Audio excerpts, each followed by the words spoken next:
तो हेलो दोस्तों, स्वागत है आप सभी का फिर से एक और न्यू एंड फ्रेश वीडियो में। मैं हूं रोशन घोष ज्ञान और मैं लेके आ चुका हूं आप सब लोगों के लिए एक और धमाकेदार मूवी एक्सप्लेनेशन लेकर, जिसका नाम है कांतारा चैप्टर 1। हाँ गाइस, ये मूवी काफी ज्यादा खतरनाक और दिल दहला देने वाली है, क्योंकि इस जो मूवी है ये 2019 में रिलीज हुई थी और ये इसका अपडेटेड वर्जन है, इसका चैप्टर 1 है।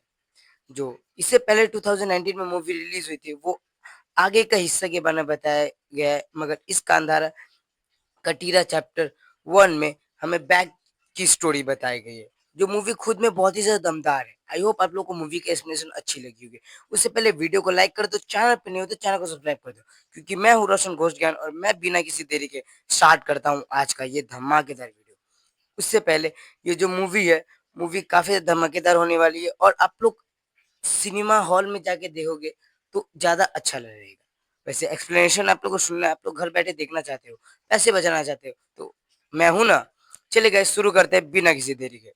तो मूवी की स्टार्टिंग में हमें कंधारा चैप्टर 1 के मतलब बताया जाता है। कंधारा मतलब कि एक बहुत बड़ा और मिस्टीरियस जंगल जिसमें बहुत सारे राज दफन है, और ये कंधारा मूवी हम लोग इसी के ऊपर, ये एक जंगल के ऊपर बेस है, उसी के आसपास के जो ये मूवी है वो घूमेगी।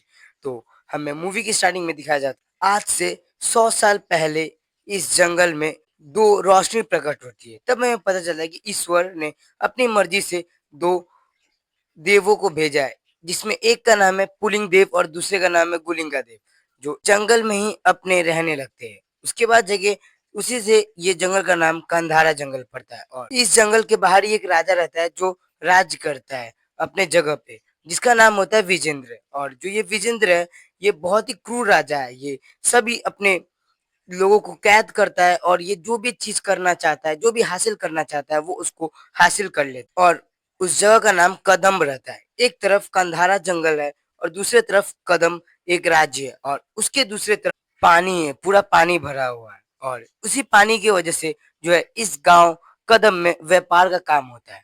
मगर जो ये राजा है ना, जो बाहर से लोग आते हैं उनको मजदूरों की जरूरत पड़ती है, तो जो राजा है विजेंद्र, वो गरीब लोगों को मारता पीटता है पहले, उसके बाद जाके वो बाहर जाके इन लोगों को बेच देता है। तो एक दिन जो विजेंद्र है वो नदी में नहाने जाता है, वही पास में एक मछुआरा होता है जो मछली पकड़ रहा होता है। लेकिन यही देख के राजा को क्रूरता आ जाता है और अपने सैनिकों से बोल वो बूढ़ा आदमी मंकारा महकारा जो उसका नाम था उसको मरवा देता है। वो वहां से हटवाना चाहता था, क्योंकि वो उसको ये चीज हजम नहीं हो रही थी कि कोई गरीब आदमी जिसमें वो नहा रहा है उस पानी को छू के वो अशुद्ध कैसे बना सकता है। फिर अपने सैनिकों से बोल के वो वहां से वो जो मैकाना था उसको वहां से हटवा देता है। जब वो उसको हटवा रहा होता है तो राजा को उसके जेब से बहुत सारी जड़ी बूटियां मिलती है। वो जड़ी बूटियां बहुत ही खास थी, और जब उससे पूछा गया तो उसने कंटारा जंगल का नाम लिया। जो राजा था उसको बिल्कुल भी आइडिया नहीं था कि जो जंगल है उस जंगल में क्या ऐसी कीमती चीज मिल सकते हैं, इसलिए उसने जंगल पे कभी ध्यान नहीं दिया। मगर जब ये जड़ी बूटी देखा उसने, तो उसके मन में ख्याल आ गया कि क्यों ना इसको जंगल को मैं कब्जा कर लूंगा जंगल पे, और ये सारी जड़ी बूटियां जो है मैं ले जाके बेच दूंगा, जिसकी वजह से मैं काफी ज्यादा अमीर हो जाऊंगा और बहुत पैसा हो जाएगा मेरे पास। इसलिए जो विजेंद्र राजा रहता है उसका एक छोटा बेटा है जिसका नाम है राजशेखर। वो खुद अपने और अपने बेटे, छोटे बेटे और अपने पूरे सैनिक को लेके कंधारा जंगल की ओर रवाना होने की सोचता है, क्योंकि वो उन सब जो रहस्यमय जड़ी बूटियां उन सबको बेच के काफी पैसे कमाना चाहता है। जिसकी वजह से वो अपने बेटे राजशेखर और खुद विजेंद्र और अपने पूरे सैनिकों को लेके उस जंगल पे कब्जा करने के लिए आगे बढ़ जाता है। जब वो अपने सैनिकों के साथ आगे बढ़ता है तो उसको जंगल में एहसास होता है कि कोई है जो उसे रोक रहा है। वो कोई और नहीं, पंजूली देव थे। उसे जंगल के अंदर जाने से मना कर रहे थे, मगर वो माना नहीं, वो जंगल के और अंदर चला गया। जब वो जंगल के अंदर गया तो बहुत सारे जो याक होते, जो सांड होते, वो लोग उसके सारे सैनिकों को कुचल दिए। मगर फिर भी वो रुका नहीं, अपने और सैनिकों के साथ आगे बढ़ा। मगर अचानक ही सारे के सारे सैनिक वहीं पे मर गए। किसी ने, अनजान शक्ति ने उसे मार दिया उन लोगों को। और जो पंजूली देव थे वो उसके सामने एक अजोर रोशनी बन के प्रकट हुए, और उस क्रूर विजेंद्र राजा को भी वहीं पे मार दिया गया। और जो उसका जो बेटा था, छोटा बेटा था राजशेखर, वो एक जगह पे बेहोश होके पड़ा हुआ था। तभी कुछ आदिवासी कबीले के लोग आते हैं और उस वो जो बच्चा था राजशेखर, जिस बच्चे को वो लोग ठीक कर देते हैं, क्योंकि वो लोग जो है काला जादू करते थे। वो एक ऐसे टाइप के लोग थे जो काला जादू करते थे और जो काले रंग के कपड़े पहनते थे। इसलिए वो अपने जादू मंत्र से जो राजशेखर जो छोटा बच्चा था उसको सही कर देते, ठीक कर देते और उसको राजशेखर को ले जाके उसके राज्य में उसको छोड़ देते हैं, जिससे वो जो राजशेखर थे वो काफी ज्यादा प्रभावित होता है। और उधर ही हमें दिखाया जाता है कि जो कंडारे राज के आदिवासी लोग हैं वो लोग सारे कल्ट की पूजा करते हैं, मगर जिधर पे ये काले कपड़े पहने वाले कर्प आदिवासी है वो पंजी देवता और कुलिंग देवता की पूजा नहीं करते। वो उनकी जो शक्तियां है अपने अंदर शामिल करके उन्हें बंदी बनाना चाहते हैं, वो भगवान को बंदी बनाना चाहते हैं। इसीलिए जो ये कंटार जो आदिवासी है वो लोग उन सब से दूर ही रहते हैं। और जो कर्प आदिवासी थे वो लोग राजशेखर को सही सलामत उसके घर जब ले जाके छोड़ देते तो इसके वो बहुत ज्यादा प्रभावित हो जाते, उन कर्प आदिवासियों की मदद करने लगता है। फिर ऐसे करके कुछ समय बीत जाते हैं और वो जो राजशेखर है वो बहुत बड़ा हो जाता है और राज्य संभालने लगता है, राज्य वही राजा बन जाता है। तो फिर उसके भी दो बच्चे होते हैं, जिनमें एक का नाम है गुणशेखर और एक जो लड़की है उसका नाम है कनक वाटी। कनक वाटी बहुत बड़ा नाम है तो इसलिए हम लोग शॉर्ट में कनक बोलेंगे, तो कनक की। मगर जो उसकी बेटी होती है कनक, वो जब पैदा हुई थी तो उसका हाथ पैर शरीर कुछ काम नहीं करता है। तो उसके बाद जाके जो कर्प आदिवासी जो रहते हैं जो जादू टोना करते हैं वो राजा से कहते हैं कि मैं आपकी बच्ची को अपना दूध पिलाऊंगी और इसे अपनी जादुई शक्ति से ठीक कर दूंगी। तो फिर वो लोग ऐसा ही करते हैं, लोग अपनी जादुई शक्ति से उन बच्ची को जो कनक है उसको ठीक कर देते हैं। उसके बाद जाके उसे राजा के पास ले जाके दे देते हैं, जिससे राजा काफी ज्यादा खुश होता है। और इधर कंटारा जंगल में बहुत ही ज्यादा अलग ही कहानी चल रही होती है, इसमें जो वो आदिवासी लोग रहते हैं कंटारा आदिवासी लोग, वो लोग जो है अपने भगवान पंजी और कुलिंगा की बहुत ज्यादा रिस्पेक्ट करते हैं, पूजा करते हैं। तभी उसके जो जहाँ वो रहते हैं उसके आसपास में कुआं रहता है, उस कुएं में से एक आवाज आती है। जब एक औरत झांक के देखती है तो देखती है एक छोटा सा बच्चा है जिसके आसपास में एक चीता जो एक बाघ जो है घूम रहा है। वो बच्चा को देखती है और अपने लोगों को बुलाती है। बुलाने के बाद देखते ही देखते राजशेखर जो है अपने बेटे गुणशेखर को अपने उस राज्य का राजा बना देता है। मगर जो उसका बेटा था गुणशेखर, जिसको राजा बनने का मन तो था लेकिन वो बिल्कुल भी अच्छा राजा नहीं था, बहुत ही ज्यादा मतलबी था। वो किसी के भी रिस्पेक्ट नहीं करता था, सबसे बेइज्जती वाला बात करता था। इनफैक्ट उसने अपने दोस्तों को, अपने मंत्री, राज्य मंत्री जितने भी है वहां पे अपने दोस्तों को ही अच्छे खासे पोजीशन दे दिया था, जिससे ये प्रतीत हो रहा था कि उस राज्य का जो सिंहासन है वो एक गलत हाथों में चला गया है। और जो राजशेखर है अपने बच्चों को वो कटीरा का जो जंगल है उसके बारे में सब कुछ बताता था, क्योंकि उसको पता था कि जो उसके पापा के साथ हुआ था वो नहीं चाहता था कि वो उसके बच्चों के साथ भी हो। इसलिए उसके बारे में जितनी भी डरावनी कहानियां और डरावनी कहानियां सुनाता रहता था कि जो कंटारा जंगल है उस जंगल में वो लोग ना जाए। मगर इधर जब राज्य सिंहासन उसके हाथ में आ गया था, गुणसेगर के हाथ में, तो वो अपने दोस्तों और अपने सैनिकों के साथ निकल जाता है कंटारा जो जंगल है उस पे कब्जा करने के लिए, क्योंकि उसके दादा जो विजेंद्र थे उनका भी यही मानना था, वो भी यही चाहते थे। तो ये वो चला गया अपने दादाओं का सपना का पूरा करने के लिए। और अब वो फाइनली जंगल पहुंच जाता है और जंगल में जाने के बाद वो दो जानवरों का शिकार करता है वहां पे। और जानवरों का शिकार करने लगता है तब अचानक ही उसके ऊपर हमला होता है और बहुत सारे उसके जो सैनिक है वहां से गायब हो जाते हैं। और ये देख के जो गुणशेखर है वो अपने दोस्तों के साथ वहां से भाग जाता है और फिर जाके हमें पता चलता है कि ये कोई और नहीं, वही आदिवासी लोग हैं, कंटारा जंगल के आदिवासी लोग हैं जो उन्हें यहाँ से मार के भगाते हैं। और उनमें से एक जो सैनिक होता है वो एक सैनिक बच जाता है। तो जितने भी मरे हुए लोग हैं और शिकार किए हुए जानवर उन सबको लेके और वो एक सिंगल सिपाही को भी लेके वो अपने घर अपने जंगल के पास चले जाते हैं। जंगल में जाने के बाद अपने कबीले के पास जाते हैं। उसके बाद जाके वो लोग उनसे पूछने लगते हैं कि हमने सुना है कि जो जंगल के बाहर एक गांव है, वहीं पे उस सब बहुत ही अच्छा टेक्नोलॉजी यूज करते हैं, अपडेटेड रहते हैं, इस सब के बारे में बात करने लगता है। और उधर जो एक सैनिक बचा था वो भी इन सब चीजों के बारे में हाँ में हाँ मिलाता है। वो कहता है कि हाँ मैं उसी राज्य से आया हूँ जिनका जहाँ का राजा गुणशेखर है और इसलिए वो जो है इस जंगल पे कब्जा करना चाहता था। फिर उसके बाद जाके जो यहाँ के जो हीरो रहता है, हमारा मेन हीरो बड़े मैन जो रहते, वो लोग उस जगह पे जाना चाहते थे क्योंकि वो लोग उनकी टेक्नोलॉजी और उन्हें अपनाना चाहते थे। और जो एक जो सिपाही बच गया था वो उससे बोलता है कि हम तुम्हारे साथ जाना चाहते हैं। वो सिपाही के पास भी कोई और दूसरा उपाय नहीं था, तो वो भी हाँ में हाँ मिला देता है और उसके बाद उन सब लोगों को लेके चला जाता है उसके जो कटीरा जो जगह था, कदम जो गाँव था उस गाँव के अंदर लेके चला जाता है। लेकिन उससे जाने से पहले जितने भी सैनिक लोग मर गए थे, उन सबके जो वेशभूषा होता है, जो ड्रेस होता है वो पहन लेता है। कोई उन्हें ना पहचान पाए, नहीं तो फिर उन लोगों के लिए दिक्कत हो जाती है। फिर जाके वापस से वो लोग सब लोग कदम जो जगह है, राज्य है, उसके अंदर लेके चले जाते हैं। फिर वो लोग सब कोई उस जगह पे पहुँच जाता है। और जब ये लोग राज्य के अंदर जाते हैं तो वहाँ का चकाचौंध सब कुछ साफ देख के, सब कुछ देख के बहुत ज़्यादा हैरान हो जाते हैं क्योंकि उन्होंने इससे पहले नहीं देखा था, जिसकी वजह से वो लोग वहीं पे घूमने लगते हैं, सब कुछ घूमने लगते हैं, एकदम कूद-फान करने लगते हैं, जिसकी वजह से जितने भी सैनिक लोग हैं, उन लोगों को शक होता है और वो लोग उन सबको बंदी बना लेते हैं। बंदी बनाने के बाद सब लोग उसे राजा के पास लेके जाते हैं और इसी में जो हमारा हीरो होता है बेरवा, वो राजकुमारी कनक को देख लेता है और मन ही मन उसको पसंद करने लगता है। वो उसको बहुत ज़्यादा अच्छी लगती है और जब राजा के सामने उन सबको लेके जाया जाता है, फिर राजा उनसे पूछते हैं कि तुम लोग कौन हो और कहाँ से आए हो? तो जो बेरवा होता है वो बताता है कि मैं बेरवा हूँ और मैं कंतारा जंगल से आया हूँ। ये सुन के सब लोग डर जाते हैं क्योंकि सबके मन में एक भय था, एक डर था कि उस जंगल में भूत रहते हैं, यक्ष रहते हैं जो सारे लोगों को मार के खा जाते हैं। और इधर जो राजा था गुणशेखर, जो वो उन कंटारा जंगल के लोगों से बहुत ही ज़्यादा नफ़रत करता था, तो वो उन सबको मरवाना चाहता था।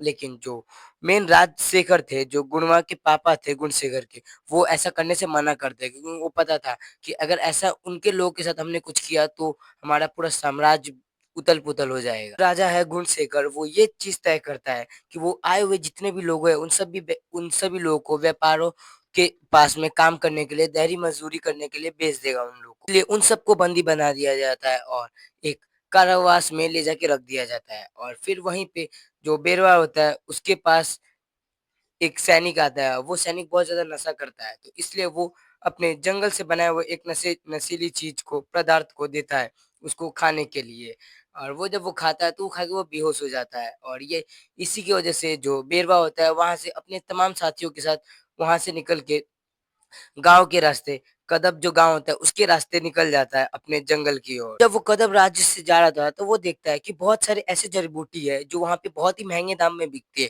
जो उसके जंगल में पाए जाते हैं और वो उसके मन में आइडिया आ जाता है। जब वो जाता है तो वो बहुत सारी खेती करने लगता है और वही सारी जड़ी बूटियों को ले जाके उस उस गाँव में बेचने लगता है, जिससे उसको बहुत सारे पैसे मिलते हैं और वो उन पैसे से बहुत सारे हथियार, कपड़े एवं खाने के लिए भी बहुत सारे सामान खरीदता है, जिसकी वजह से उसका जो जंगल था, उसमें बहुत सारे लोग अब ताकतवर होने लगे थे और ऐसे करके उसके मन में ख़्याल आ कि कभी न कभी तो ये चीज़ खत्म होने लगेगा। ऐसे-ऐसे करके जंगल से ये जड़ी-बूटी है वो खत्म हो रहा है, इसलिए वो और ही ज़्यादा खेती करने लगा, जिसकी वजह से जो ये जड़ी-बूटियाँ हैं वो खत्म नहीं हुई और अचानक ही जो ये कनक है उनको जो कनक लड़की थी उसको इस सब चीज़ों के बारे में पता चल गया।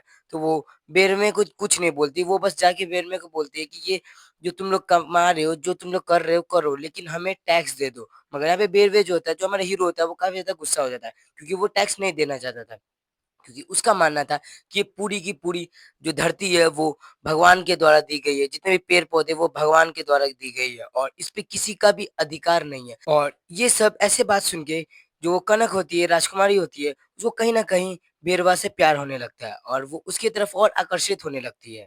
और वहीं जो बेरवा है वो राजकुमारी से दूर रहने के लिए बोलता है क्योंकि वो चा जानता है कि वो दोनों का कोई मेल नहीं है क्योंकि जो राजकुमारी है वो राजकुमारी है और बेरवा एक आदिवासी है जो उन लोगों का कभी मेल नहीं हो सकता, इसलिए वो उन उससे दूर ही रहना चाहता है। इधर पे वो अपना व्यापार सही तरीके से कर रहा था और उनके बहुत सारी समृद्धि पैसा-वैसा आ रहे थे मगर यहाँ पे जो बड़वा है उसको कहीं न कहीं एहसास हो गया था कि वो जो जड़ी-बूटी है वो सब खत्म हो गई है और उसको अब इन जड़ी-बूटियों की और ज़्यादा ज़रूरत है जिसकी वजह से वो अब खुद और अपने साथियों के साथ जंगल के और भीतर चला जाता है।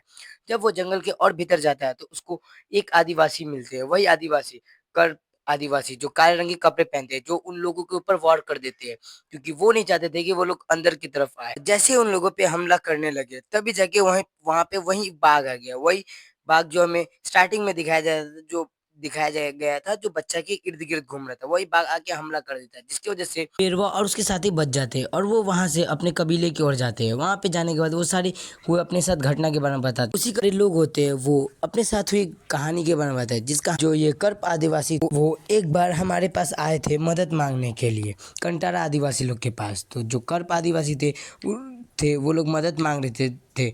जो कंटारा आदिवासी थे उन लोगों को नहीं पता था कि ये जो कर्प आदिवासी लोग हैं वो लोग जादू मंत्र टोना टोटा करते हैं।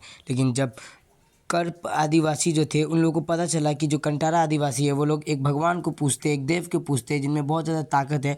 तो इसीलिए जो कर्प आदिवासी थे वो लोग जादू टोना टोटका करते थे, जिसके मदद से वो लोग सारी भगवान की जितने भी दिव्य दृष्टि होती है उन पे काबू करके, उनके ऊपर काबू करके पूरे देश में राज करना चाहते थे, पूरे जगह में राज करना चाहते थे। इसी की वजह से जो कंटर देश के जो आदिवासी है, कंटर से जो गांव के आदिवासी थे जंगल के, वो लोग वहाँ से उन लोग को भगा दिए, जिसकी वजह से जो कर्प आदिवासी है वो लोग एक जंगल में जाके छुप गए, वही जंगल के अंदर में जाके छुप गए। और वो लोग अंदर ही अंदर अभी भी कहीं ना कहीं ये चाहते हैं कि जितने भी पंजू देव और गुलिंगा देव है उनकी जो शक्ति है वो शक्ति अपने अंदर टान ले और टान के अमर बन जाए। यही उन लोग का उद्देश्य है, जिसकी वजह से वो लोग जंगल के अभी भी कहीं ना कहीं अंदर रहते हैं, कोने में रहते हैं और भगवान की दिव्य दृष्टि को अपने शक्तियों में लेना चाहते हैं और उनको हरा के अमर बनना चाहते हैं।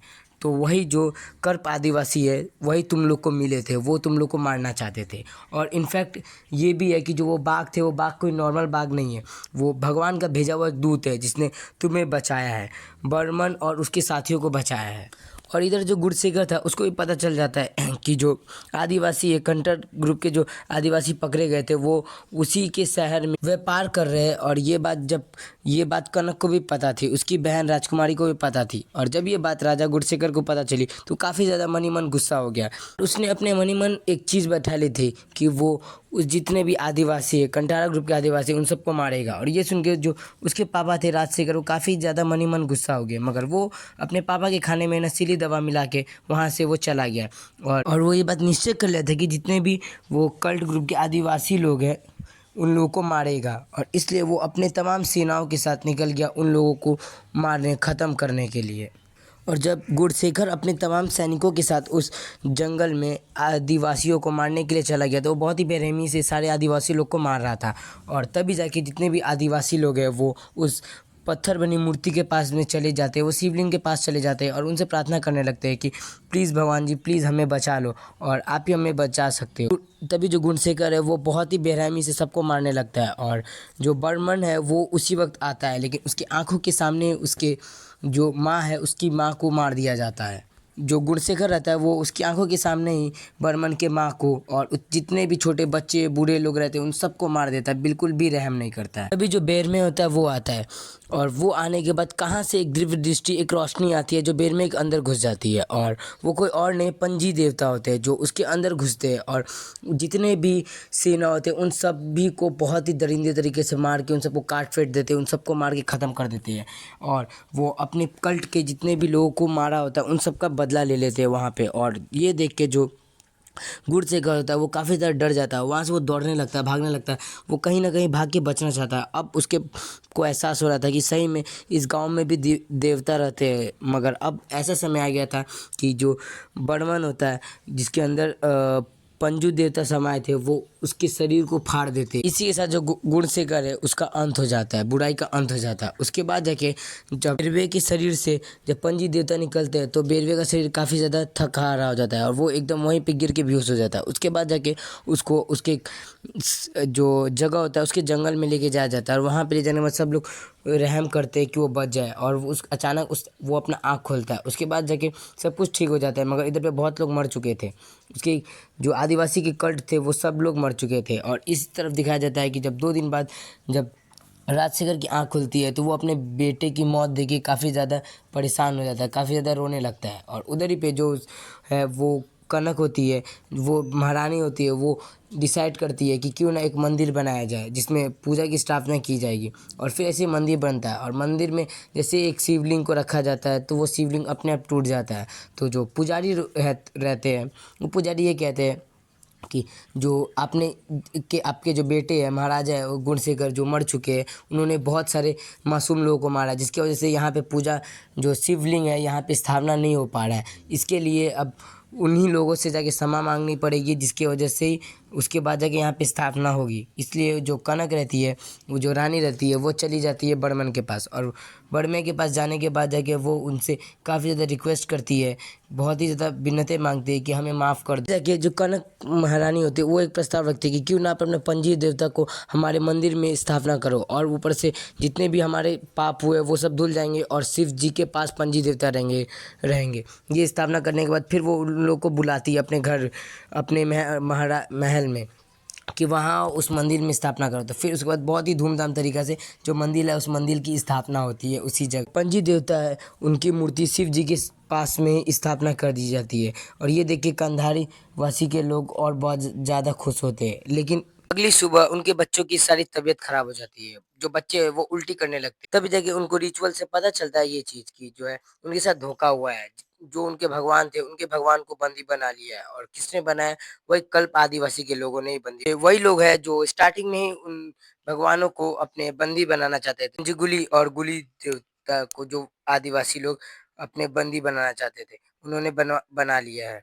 और ये हुआ कैसे? तो हमें दिखाया जाता है कि स्टार्टिंग में जब राजकुमारी कनक राजकुमारी पैदा हुई थी, तो उसकी शरीर बिल्कुल भी नहीं चल रही थी। वो उसके हाथ-पाँव बहुत ही ज़्यादा काम नहीं कर रहे थे। तो करपा आदिवासी थे, वो लोग अपनी जादुई शक्ति से उस राजकुमारी को भी बंदी बना लिए थे, अपने मन के मुताबिक काम करवाते। तभी इसीलिए जाके जो राजकुमारी थी, वो परमय के साथ बहुत ही जो रिश्ता बना रही थी, वो उससे अपने बहुत सारा ज्ञान ले रही थी। मतलब उसके बाल ले रही थी, उसके चमड़ी ले रही थी। फिज़िकली नीट बनाने का चक्कर में वो अपना फ़ायदा करवाती, क्योंकि वो राजकुमारी भी उन कर्प आदिवासी के काबू में आ चुकी थी। हम लोग को ये भी पता चलता है कि जो बेरवे था वो कोई छोटा-मोटा आदमी नहीं था, आम आदमी नहीं था, क्योंकि स्टार्टिंग में जब हमें दिखाया गया था कि जो बेरवे बच्चा है वो एक बाघ जो था उसको घेरे हुए था। तो इसी से उन लोगों को पता है, यहाँ तक कनक वो महारानी को भी पता थी कि वो कोई भगवान का भेजा हुआ दूत है, जो जिसी के वजह से जिसके वजह से वो जो कर्प आदिवासी है, भगवान को अपने काबू में कर सकते हैं, नहीं तो कभी वो उनके काबू में नहीं कर सकते थे। ये बात जब उन उन कंधारे लोगों को पता चली, उसके बाद जाके वो लोग अपना रिचुअल्स परफॉर्म करने लगे, क्योंकि वो लोग को अब कैसे भी करके अपना जो पंजी देवता है उनको बचाना था। इसलिए जो बेरवे के जितने भी नाखून बाल थे उन सब से वो अपने पापा को, जो कनक है वो अपने पापा को बहुत ज्यादा शक्तिशाली बना देती है, जिसकी मदद से वो जो है अब बेरवे का सामना कर सकते हैं। और इधर पे बेरवे और आदिवासी लोगों को पता चल जाता है कि उनके भगवान को जो है कनक और राजशेखर लोगों ने और वो जो कर्प आदिवासी उन लोगों ने मिलके बंदी बनाया। तो इधर से वो सब लोग अपने सारे लोग और हथियारों के साथ तैयार हो जाते हैं युद्ध करने के लिए। और उधर पे जो कनक रहती है और वो अपने पिता के साथ भी तैयार रहती है, और जो कर्प आदिवासी लोग थे वो सब लोग तैयार होते हैं युद्ध करने के लिए। देखते-देखते कुछ ही देर में सब लोग युद्ध के लिए तैयार हो जाते हैं, और बहुत ही ज़्यादा भयंकर युद्ध होता है। इतना ज़्यादा खतरनाक युद्ध होता है कि देखते-देखते उसमें से कितने न जाने कितने लाखों लोग, करोड़ों लोग उसी वक़्त मर जाते हैं उस लड़ाई-झगड़े में। उस लड़ाई-झगड़े में सभी लोग मर जाते हैं। उसके बाद जाके आमने-सामने आते हैं, जो राजशेखर रहते हैं वो और जो बेरवा रहता है वो दोनों आमने-सामने आते हैं, क्योंकि अब वही दोनों बचे हैं, उन्हीं दोनों के बीच में झगड़ा होगा और युद्ध का आरंभ होगा। मगर जो राजशेखर है वो काफ़ी ज़्यादा शक्तिशाली हो चुके थे, जो बर्मन को नहीं हरा पा रहे थे। क्योंकि राजशेखर बहुत ज़्यादा शक्तिशाली हो गए थे, इसलिए बर्मन उनको नहीं हरा पा रहा था। फिर तभी जाके हमें वही पुराने आदमी, ओल्ड आदमी को दिखाया जाता है, जो मैकारा होता है। मैकारा ये वही बूढ़ा आदमी था जिसको हम लोग मूवी के स्टार्टिंग में देखे थे। वो उस आदमी के पास आता है, क्योंकि हम लोग को सीन में दिखाया गया था कि ये भी कोई नॉर्मल आदमी नहीं, इनके पास भी काफ़ी शक्ति है। उसके बाद ये जो मैकारा होता है वो आता है और बर्मन को एक जगह के बारे में बताता है, एक गुफ़ा के बारे में बताता है, और उसके वही गुफ़ा में भेज देता है। जब वो उस गुफ़ा में के अंदर बड़ में जाता है, तब देखता है कि उस गुफा के अंदर एक बहुत ही बड़ा मूर्ति है, एक शिव जी का मूर्ति है, और बगल में एक शिवलिंग रखा हुआ है। मगर उसके आस-पास में एक बहुत ही बड़ा दानव है, जो उस शिवलिंग उसकी रक्षा कर रहा है।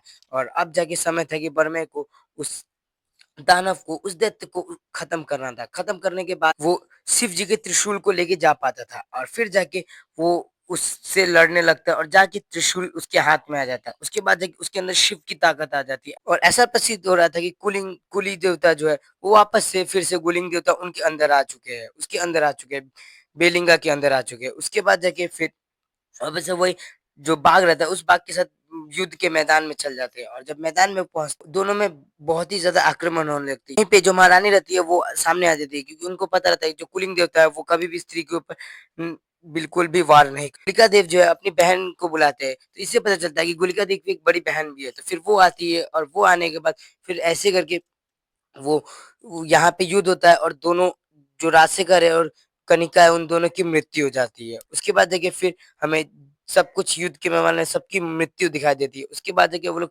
वापस से अपने जंगल में चले जाते हैं। जंगल में वही गुफा के पास और अचानक गुफा के अंदर बड़मय जो होता है वो कूद जाता है। फिर अचानक वो वहाँ से गायब हो जाता है। इसी से हम लोग ये प्रतीत होता है कि वो एक भगवान का भेजा हुआ दूत था कि जिससे कोई भी किसी को दिक्कत होगी, परेशानी होगी तो कूलिंग देवता अपने अवतार लेके किसी न किसी रूप में अवतार लेके आएँगे और उन सबकी रक्षा करेंगे। और इसी के साथ ये मूवी एंड हो जाती है और लास्ट के सीन से हमें ये भी पता चलता है कि इसका चैप्टर 2 भी निकलेगा, कूलिंग का चैप्टर 2 भी निकलेगा, जो ये कंदर है उसका चैप्टर 2 भी निकलेगा। आई होप गाइस आप लोगों को मूवी की एक्सप्लेनेशन काफ़ी ज़्यादा अच्छी लगी होगी। अगर वीडियो अच्छी लगती है तो वीडियो को लाइक कर दीजिए, चैनल पे नए हो तो चैनल को सब्सक्राइब कर दीजिए। मैं मिलता हूँ अगले वीडियो में, तब तक के लिए bye bye, tata, take care.